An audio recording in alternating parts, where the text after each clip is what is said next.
तेलाई मुड़ा, आप सभी का इस मंच पर हार्दिक स्वागत है। बहुत बहुत धन्यवाद कि आपने इस मौसम पर भी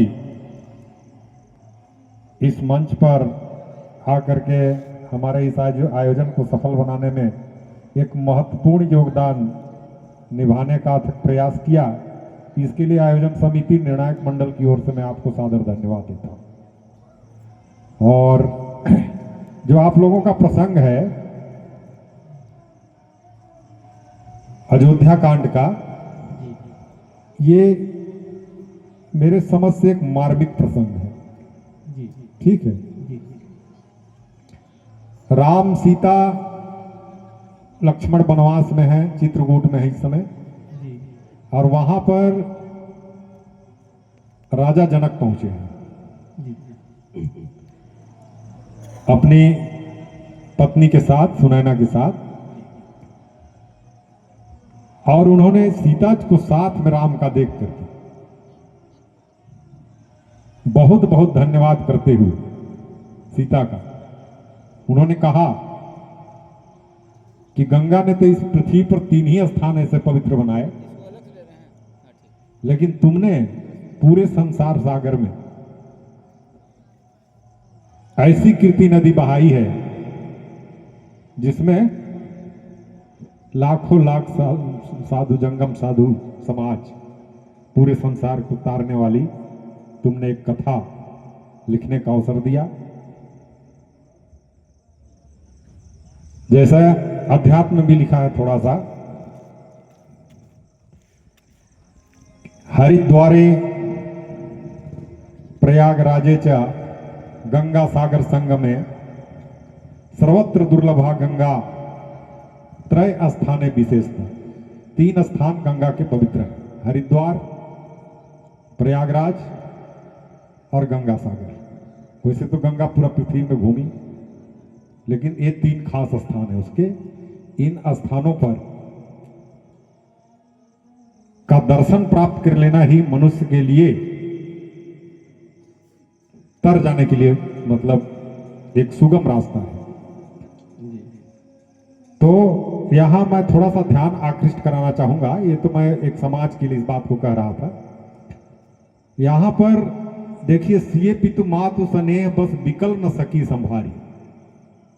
माता पिता को देख करके सीता जी विकल हो गई, अपने आप को संभाल नहीं पा रही थी।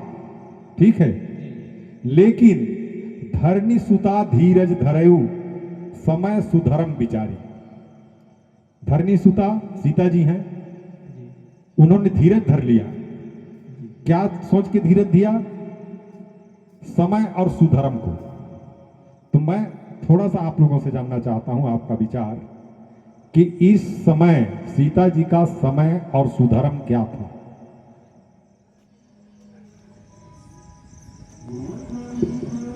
परम श्रद्धे निर्णायक महोदय, हो सकता है कि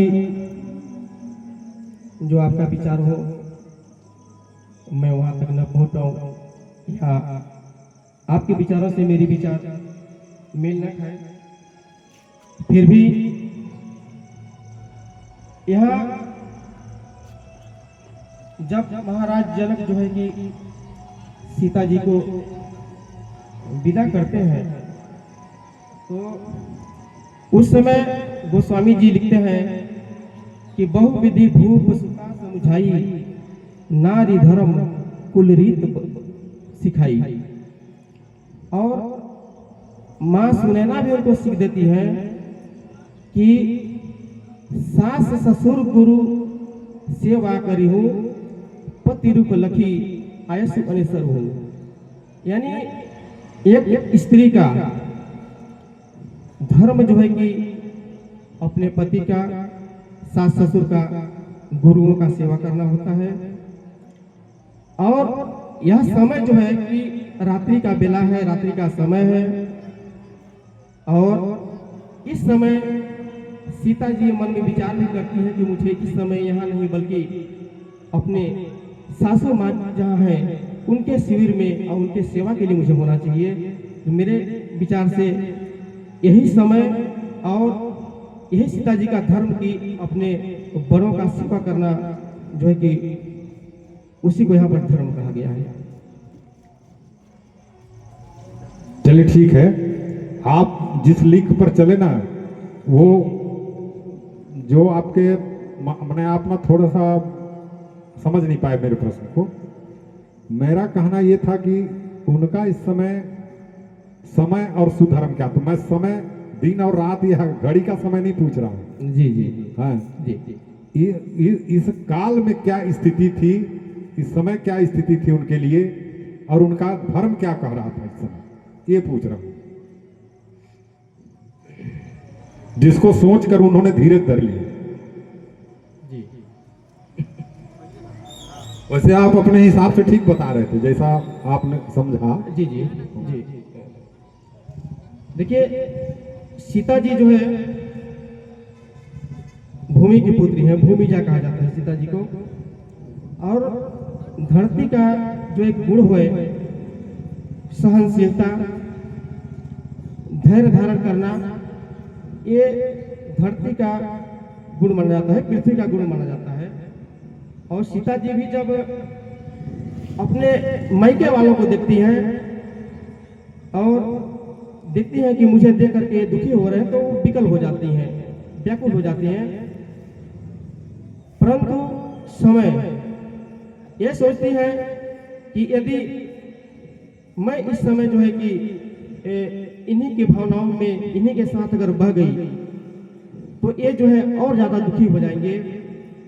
और मेरा धर्म भी ये कहता है, क्योंकि मैं धरती पुत्री हूँ, भूमिजा हूँ, इसलिए जो है कि मेरा धर्म है कि मैं अपने आप को जो है कि इनके साथ, इन्हीं की भावनाओं में न बढ़ूं।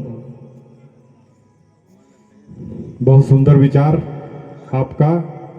इस समय विपत्ति और भगवान श्री राम के लिए, उनके लिए वनवास का समय है। जी उनके लिए तो नहीं था, लेकिन भाई पति के साथ उनको जाना था, तो उनके लिए भी था। जी और जो आपने धर्म बताया, बिल्कुल सही बताया।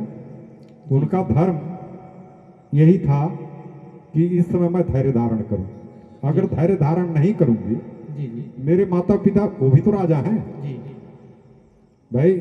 ससुराल पक्ष से अगर मुझे वनवास हुआ है, आज देखिए, वो चाहती तो जनकपुर में जा सकती थी, जी उनके पिता भी तो राजा थे, जी वन वन खाक छानने क्यों जाती, जी लेकिन उन्होंने अपने नारी धर्म का निर्वहन किया। जी कि मेरा धर्म क्या है, धीरज धर्म मित्र और नारी आपद काल पर रखिए चाहे। जी धीरज मन धैर्य, धर्म जी और मित्र और नारी की परीक्षा कब होती है, आपत्ति काल, जी है ना। जी तो इसी चीज को उन्होंने कहा कि अगर मैं थोड़ा सा भी विचलित होंगी, हो सकता है मेरे माता पिता मुझे आदेश दें, आज्ञा दें कि तुम चलो, लौट चलो जनकपुर, जी जी है ना।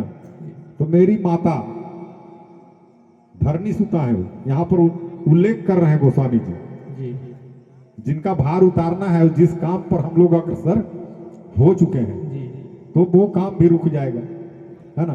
जी तो बहुत सुंदर बताया आपने। और एक चौपाई में ही आपने जो उन्हें शिक्षा मिली थी जी जी विवाह के समय, माता पिता गुरु सेवा करहु, जी ये कहकर के एक तरीके से पूरा उत्तर दे ही दिया था, लेकिन थोड़ा सा व्याख्या के रूप में आपके और मेरे तरफ से हो गया। बहुत बहुत धन्यवाद। और अब आगे के लिए चलते हैं संत भैया के पास। नवयुवक मानस मंडली तिलाई मुड़ा, वास्तव में नवयुवक की जो महक है आप लोगों ने बिखेरा, बहुत अच्छा लगा, बहुत सुंदर प्रस्तुति रही आप लोगों का। और इसी तरह आप लोग मंडली को बनाए रखिए। मैं भी इसी प्रसंग के आधार पे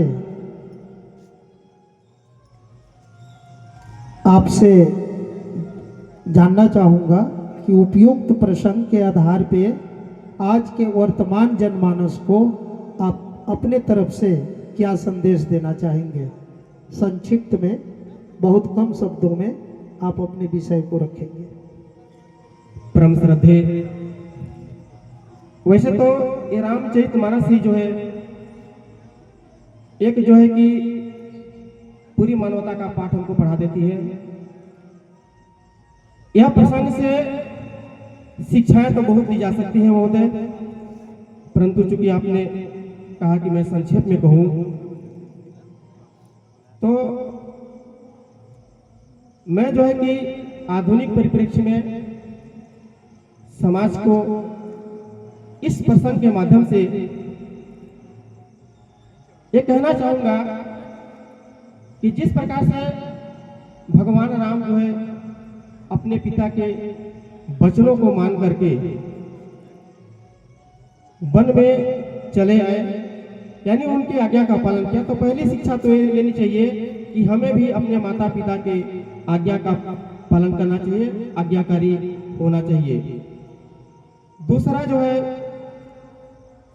श्री सीता जी के चरित्र से जो है मैं थोड़ा सा यहाँ पर उपस्थित जनमानस विशेषकर माताओं बहनों के लिए एक संदेश देना चाहता हूँ कि एक स्त्री के लिए सबसे बड़ा धर्म होता है पति की सेवा करना।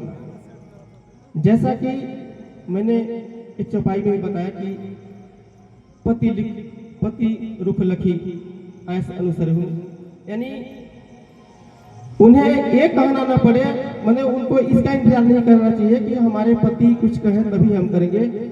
मैंने ऐसा स्वभाव होना चाहिए कि उनके रुख को देख करके कि उनके मन में क्या है, उनके रुख को पहचानते हुए उसके अनुसार कार्य करना चाहिए। और यहाँ पर जो है कि बहुत सारे शिक्षाएं मिलती हैं। जिस प्रकार से यहाँ भरत जी आए हैं अपने बड़े भाई राम जी को मनाने के लिए, इससे भी हम सीख सकते हैं कि भाई और भाई में कैसा प्रेम होना चाहिए, क्या संबंध होना चाहिए। आधुनिक परिप्रेक्ष्य में ज्यादा विवाद भाइयों के बीच में होता है।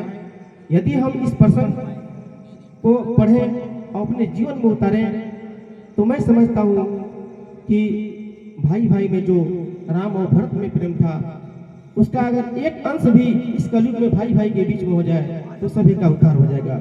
महोदय जी, संक्षेप में इतना ही कहूँगा। बहुत सुंदर। आपने ऐसे तो ये रामचरित जो है इसकी जितनी भी इस पे चर्चा करें कम ही महसूस होता है। विशेष रूप से इस प्रसंग में हम लोगों ने चर्चा किया कि एक माँ, एक बेटी और एक सास, विशेष रूप से इसकी चर्चा हम लोगों ने किया। आपने अपने व्याख्या में भी कहा, आप ठीक है, आपने बहुत अच्छा कहा, लेकिन इस प्रसंग के माध्यम से हमने आपसे एक संदेश मांगा था जनमानस के लिए, तो आपने भी अच्छा संदेश दिया। उसमें थोड़ा सा मैं अपने तरफ से और संदेश डाल दे रहा हूँ कि आज के जो बेटियां हैं, जब उनके माँ आती हैं बेटी के घर पे, तो आप ध्यान दीजिएगा, वो सभी के घरों में वो देखने को मिलता है कि वो सास भलाई परेशानी में हो, लेकिन वो अपने माँ के साथ वार्तालाप में लग जाते हैं जी। तो हम आज के बेटियों को ये कहना चाहेंगे कि जब आपकी शादी ब्याह हो जाती है, जब आप ससुराल के हो जाते हैं, तो ससुराल के जो नियम कायदे हैं, वहाँ चाहे सुख हो चाहे दुख हो, उसको सहज स्वीकार करते हुए हमें कार्य का निर्वहन करना चाहिए। ठीक है जी। बहुत सुंदर आप लोगों का प्रस्तुति रहा। बीच में शायद आप लोगों की मंडली थोड़ा एक गुरुजी, क्या नाम आपका? गोरेलाल साहब। गोरेलाल जी, ये सब लोग इधर उधर हो जाने की वजह से मंडली थोड़ा लचर पचर हो गई थी, लेकिन बहुत सुंदर जिस तरह से आपने अपने मंडली का नाम नवयुवक रखा है, वास्तव में नवयुवक की जो खुशबू है